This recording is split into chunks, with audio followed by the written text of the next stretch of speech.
Ya Bapa, kami mau belajar untuk tidak menyia-nyiakan waktu hidup kami di dunia ini. Dan kami mau berjuang untuk terus tinggal di dalam kebenaran firman-Mu, dan firman-Mu tinggal di dalam kami.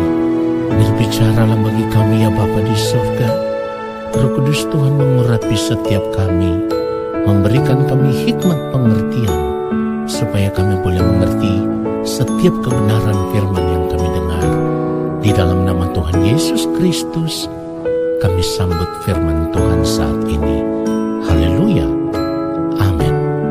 Saudara yang dikasihi oleh Tuhan Yesus Kristus, sebagai orang percaya kita harus benar-benar menyadari bahwa apapun yang kita lakukan selama kita masih hidup di dunia ini harus benar-benar berkenan kepada Allah Bapa di surga. Inilah yang harus kita perjuangkan, inilah yang harus kita perkarakan, melebihi persoalan hidup apapun yang sedang kita hadapi di dunia ini. Sebab jika kehidupan kita ditemukan tidak berkenan kepada Bapa, maka sia-sialah kehidupan kita sebagai orang percaya. Saudaraku, memang tidak ada manusia yang tidak bersalah. Tetapi sebagai orang percaya kita harus sadar bahwa kita sudah tidak boleh lagi berbuat salah. Kita sudah tidak boleh lagi berbuat dosa. Sebab kalau kita masih terus berbuat kesalahan, kalau kita masih terus hidup di dalam dosa, lewat gerak pikiran, perkataan, perbuatan, sikap, dan tindakan hidup kita, maka hidup kita sebagai anak-anak Allah akan terus melukai hati Bapa di surga. Saudaraku, 1 Yohanes pasal yang ketiga ayat yang ke-6, firman Tuhan katakan, karena itu setiap orang yang tetap berada di dalam Dia tidak berbuat dosa lagi. Setiap orang yang tetap berbuat dosa tidak melihat dan tidak mengenal Dia.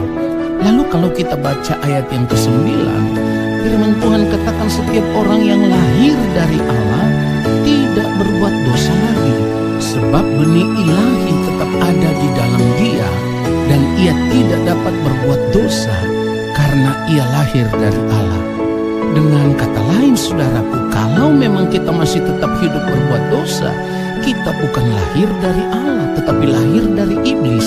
Nah saudaraku, oleh sebab itu selama masih ada kesempatan, kita masih hidup, maka kita harus berjuang untuk tetap hidup di dalam kesucian dan kekudusan Allah. Tetaplah arahkan pandangan kita kepada Tuhan Yesus, sebab selama hidup di dunia ini Tuhan Yesus selalu hidup hanya untuk melakukan apapun yang merupakan kehendak Allah Bapa di surga. Itulah kenapa firman Tuhan mau supaya kita hidup sama seperti Kristus telah hidup, saudaraku. Itulah panggilan hidup kita sebagai orang percaya. Nah saudara, kalau saat ini kita mau memeriksa seluruh keberadaan hidup kita, dan ternyata yang kita temukan adalah cara hidup kita selama ini masih melukai hati Bapa, masih mengecewakan hati Bapa, masih mendukakan hati Bapa, maka ambillah keputusan sekarang juga. Kita harus mengambil keputusan sekarang juga untuk bertobat sebelum terlambat. Saudara, saya harus jujur mengatakan akan hal ini, karena apabila kita tidak mau sungguh-sungguh bertobat saat ini, maka mungkin saja tidak ada waktu lagi untuk kita bertobat. Sebab kita tidak pernah tahu, saudaraku, masih berapa lama lagi masa hidup kita di dunia ini.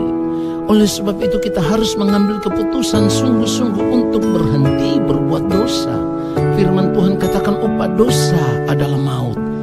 Roma 6 ayat 23 firman Tuhan katakan sebab upah dosa ialah maut, tetapi karunia Allah ialah hidup yang kekal dalam Kristus Yesus Tuhan kita.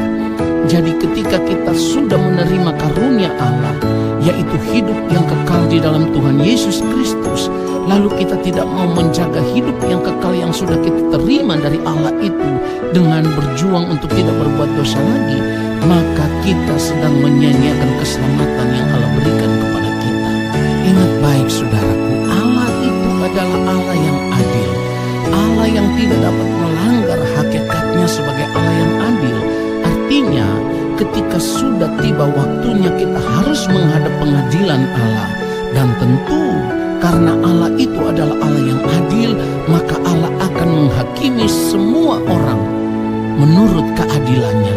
Dan firman Tuhan katakan bahwa ia akan menghakimi tanpa memandang muka, saudaraku.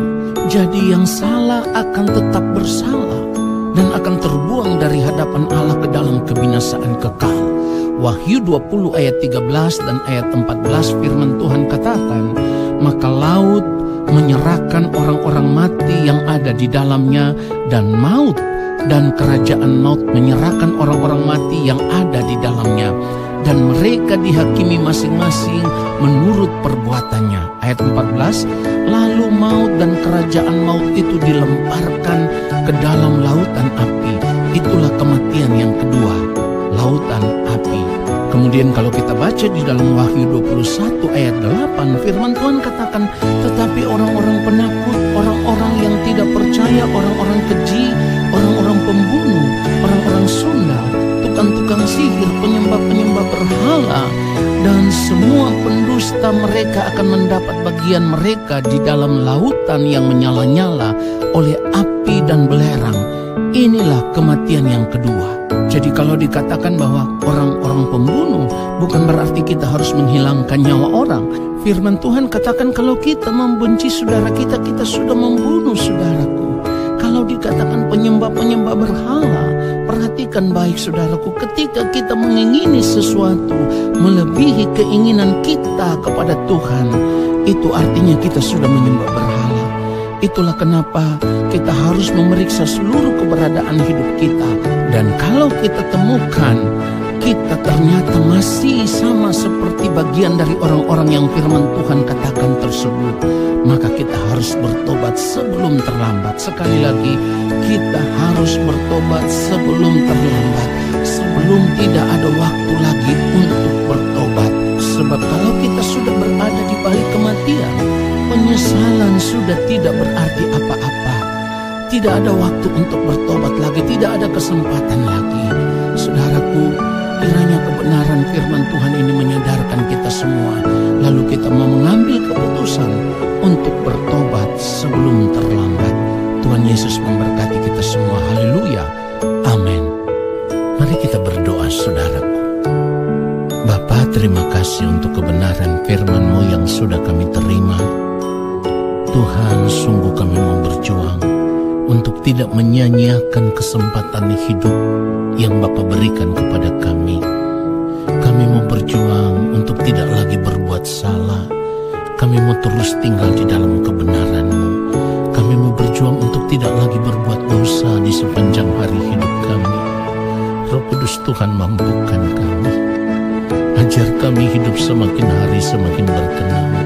Ajar kami semakin hari semakin mengerti apa yang menjadi kehendak Bapa. Lalu kami mau hidup hanya untuk melakukan kehendak Bapa di surga. Terima kasih Bapa. Kami terus menyerahkan kehidupan kami di dalam tangan-Mu. Di sepanjang hari hidup kami, kami percaya tangan Tuhan yang kuat akan terus menuntun kami dalam seluruh aktivitas kehidupan kami. Engkau ada bersama-sama dengan kami, dan biarlah segenap hidup kami memuliakan Engkau. Dalam nama Bapa, Anak dan Roh Kudus, yaitu di dalam nama Tuhan Yesus Kristus,